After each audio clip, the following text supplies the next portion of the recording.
rakyat Indonesia, jangankan di penjara. Kami bukan berani mati, cari mati untuk bangsa dan negara. Siapapun ingin memprovokasi, menebar kebencian sehingga bangsa terpecah belah, umat terpecah belah, ya, siapapun akan saya ratakan. Yang datang di Jawa Barat harus menyesuaikan dengan budaya Jawa Barat. Siapapun yang datang ke sini. Kang Deddy, hati-hati. Itu cucu Rasulullah. Hati-hati, itu Abuya, wali, pejuang itu. Kang Deddy, hati-hati, Bahar namanya. Yang bibirnya merah, Kang Deddy, hati-hati. Datang nih makhluk namanya Deddy. Bukan yang benar makhluk. Makhluk bukan. Makhluk bukan. Makhluknya ini makhluk.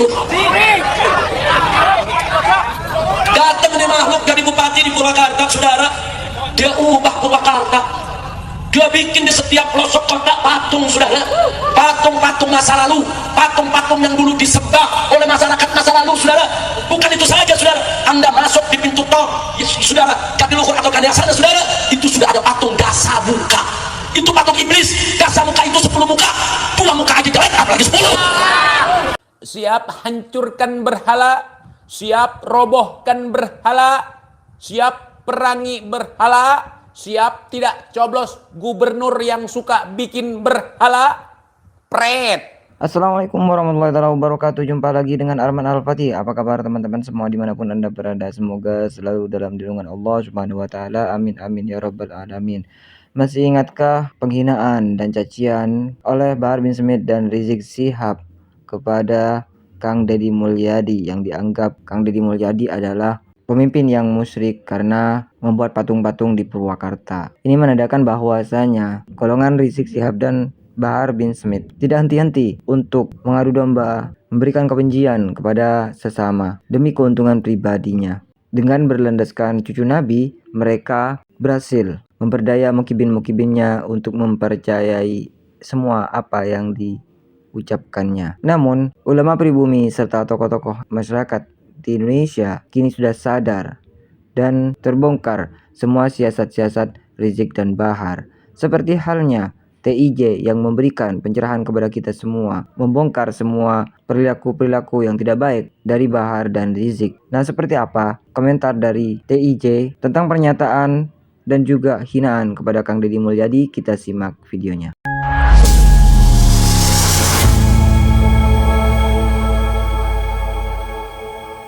Minta digebugin kali ya bang sama orang Jawa Barat. Semua orang sekarang siap gebukin dia karena nggak takut lagi sama kualatnya. Dulu-dulu orang mikir gitu, mikir 2 kali. Yang pertama cucu pahlawan, yang kedua cucu pitung gitu, cucu jawara Betawi saudara. Kemudian punya garomah. Kalau bakar foto dia, kalau berakin foto dia, mati gualat saudara. Ternyata garomah sama kualat itu nggak perlu ditakuti saudara. Cucu lutung kok ngaku cucu pitung saudara. Siap hancurkan berhala, siap robohkan berhala, siap perangi berhala, siap tidak coblos gubernur yang suka bikin berhala. Pret. Kalau kayak gitu cara berpolitik kau, kalau kayak gitu cara kampanye kau, Jik, mau sampai jembutmu disambung dengan bulu hidung, itu tidak akan pernah bisa menang. Apakah Kang Deddy Mulyadi membangun patung di Purwakarta, kemudian menyuruh masyarakat Purwakarta waktu itu untuk menyembah patung itu? Kalau disuruh untuk menyembah, baru kita simpulkan dia membuat berhala. Contoh, ada Habib menyuruh sembah batu nisan kubur datuknya, itu berhala. Ada Kibin menyuruh kita menyembah dan hormat kepada Baleho Rizik, itu berhala. Ada orang ketika mau sholat harus di depan Baleho Rizik, itu berhala. Ada orang kalau mau sholat foto datuknya ditaruh. Ketika kita sholat itu menghadap kiblat, bukan menghadap foto datuk, itu berhala. Ada orang curhat kepada foto itu berhala. Paham tidak konsep berhala seperti apa?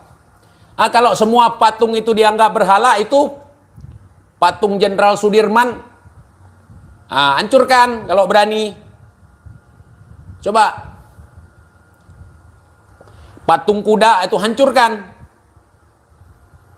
Aduh, masya Allah, si paling beriman, si paling Islam. Ke Aceh juga, di Aceh banyak patung manakin. Di toko kacamata, di toko pakaian. Itu banyak sekali patung manakin gitu. Coba kau robohkan kalau kau punya biji pelerjik. Kemudian nantang orang perang. Nantangnya pun konyol gitu. Sebutkan berapa pasukan kalian? Apa senjata kalian? Nggak nanya kalau orang mau perang. Nggak nanya, sweeping datang ke Aceh, sweeping. Kalau kau nggak berani mungkin di Jakarta. Di sini banyak juga berhala, ada patung gajah, ada patung Cuk Nyadin. Terutama di kota tempat tinggalku, patung Cuk Nyadin ada, dari zaman dulu udah ada. Patung Cuk Nyadin ada, patung gajah ada, ataupun kepala gajah putih yang ada di Kodam Iskandar Muda. Kalau memang itu berhala, coba kau kirim pasukan-pasukan kau. Berani nggak kau? Berani nggak?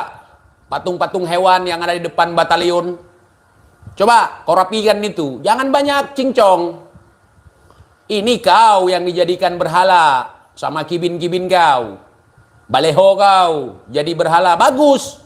Jenderal Dudung dulu sempat menurunkan, melepaskan baleho-baleho yang berbau khurafat, yang berbau kesyirikan, kemusyrikan, saudara. Nah, kita harus bisa bedakan yang mana yang disebut berhala dan yang mana yang cuman patung biasa, saudara. Dan kalaupun misalnya patung-patung zaman dulu, patung-patung di masa dulu, biarkan orang jadi kenangan, kan nggak menyembahnya. Seperti TIJ misalnya ada foto patung ini, patung otong misalnya. Di kamar TJ ada patung otong, dari kayu ada, dari batu ada. Kau datang kau sweeping.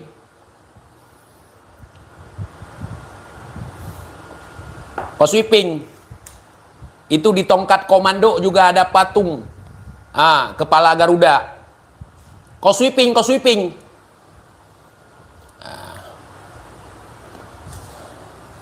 Tolol memang kau. Bang TJ, tumben live masih sore, masih pagi bang.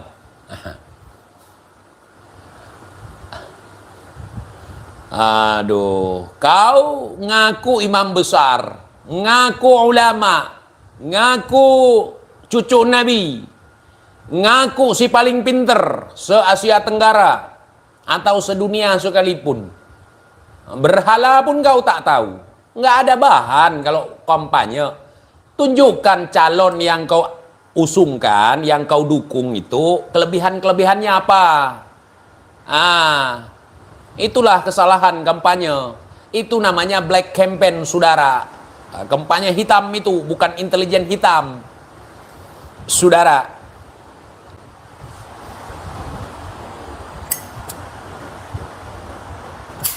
Terus yang bukan berhala, datuk kalian kita pajang gitu.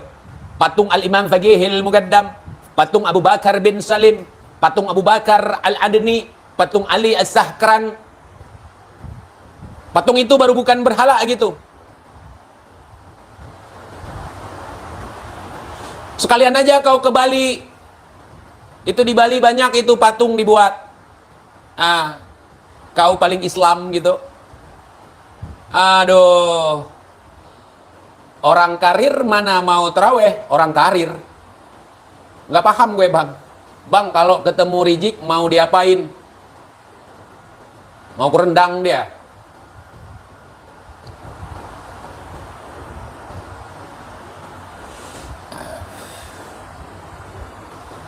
FPKI kirim ke Palestina aja, nggak usah ke Palestina jauh-jauh, ke Papua aja.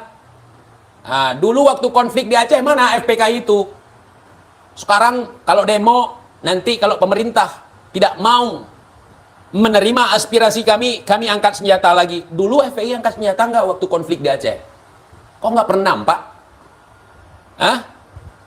Kalaupun ada yang bergabung dengan FPI dari yang GAM dulu, itu pun cuman tahu paham. Ribe-ribe baja kuto lu kuto ganto.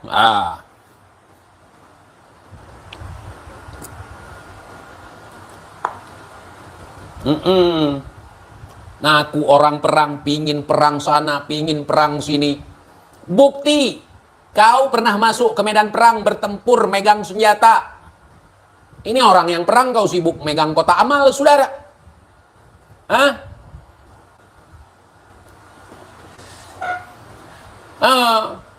Awak man radio, orang yang megang-megang radio dulu, di pertahanan paling depan, kayak ngeronda gitu kan. Ada 1-2, itu pun megangnya setelah tsunami gitu. Ada 1-2 bergabung dengan mereka gitu. Itu pun tidak bergabung, nyesal dia. Masya Allah, saudara. Nggak romah lewat mimpi, digigit kobra, kobranya mati. Kang Deddy, hati-hati. Itu cucu Rasulullah. Hati-hati, itu Abuya, wali, pejuang itu. Kang Deddy, hati-hati, Bahar namanya. Yang bibirnya merah, Kang Deddy, hati-hati. Itu digigit kobra, kobranya mati. Digigit kobra, hap, kobranya yang mati, Kang Deddy. Hati-hati ente kualat itu.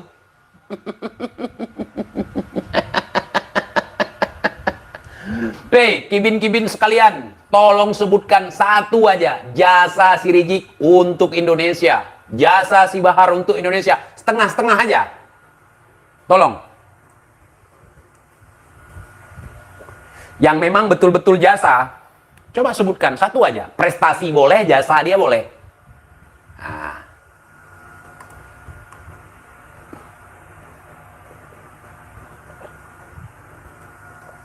Awas Kang Deddy nggak ada cerita si Bahar itu nggak berjuang demi anak istrinya.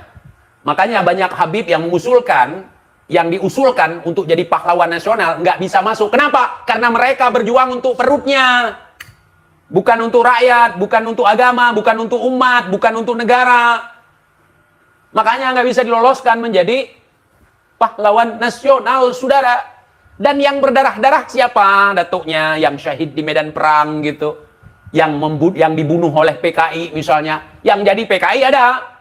Bahkan yang terbunuh waktu itu diakui sebagai orang yang korban dari pembantaian G30S PKI.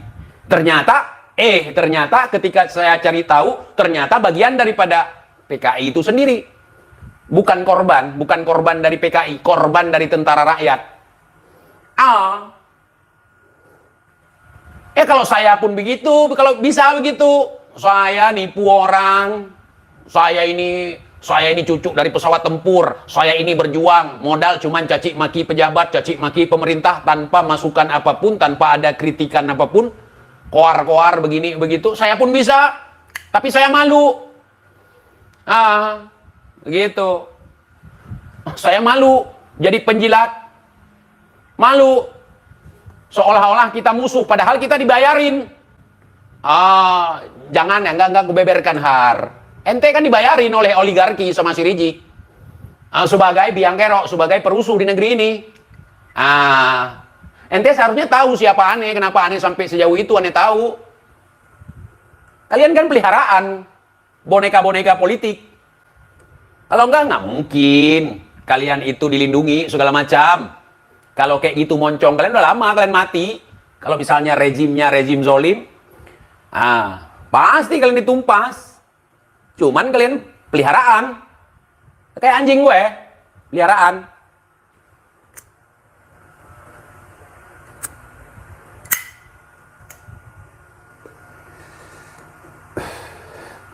Bahar lagi i'tikaf di Tari. Bukan dia bang, lagi di WC.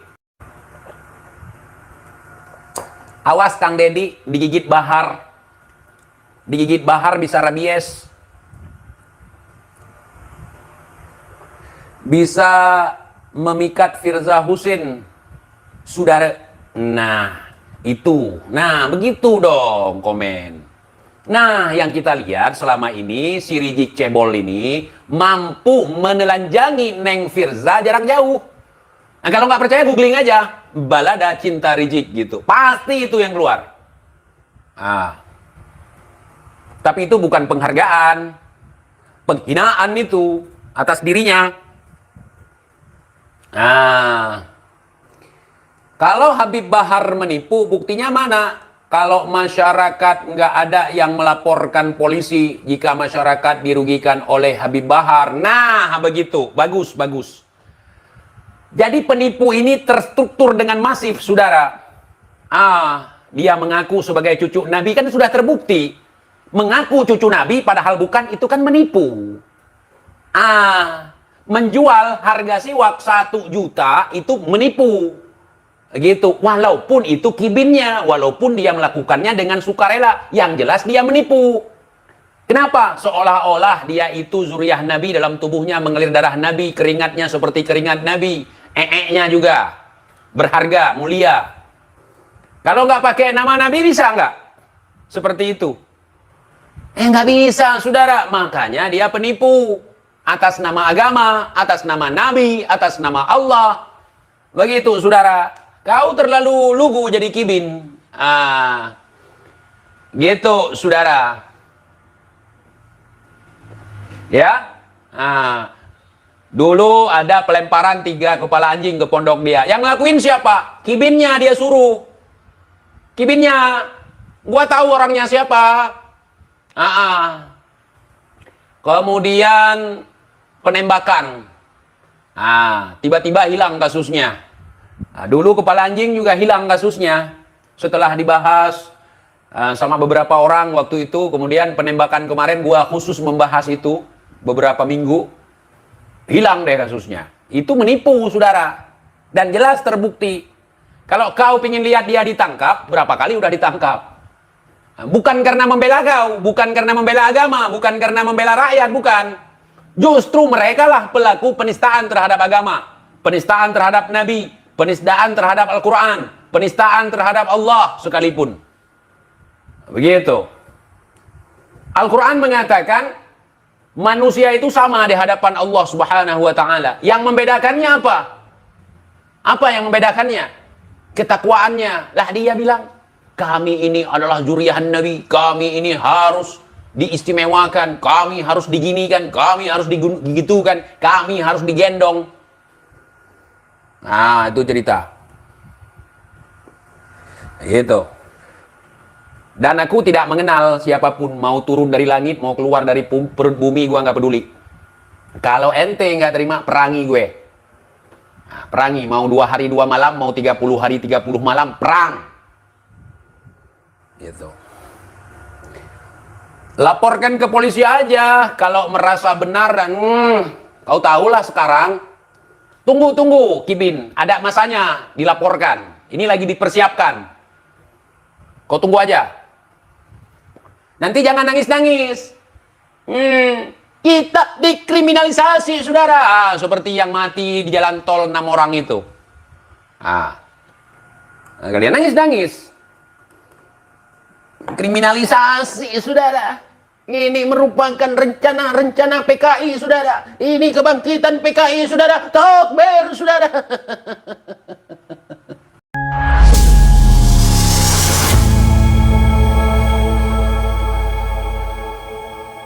Nah, itulah tadi komentar dan tanggapan dari TIJ yang menanggapi tentang hinaan Bahar bin Smith dan Rizik Syihab kepada Kang Deddy Mulyadi yang dianggap pemimpin musyrik. Nah, bagaimana menurut pendapat teman-teman semua? Silahkan lanjut di kolom komentar. Terima kasih selalu support Arman Al-Fatih. Kita jumpa lagi di video selanjutnya.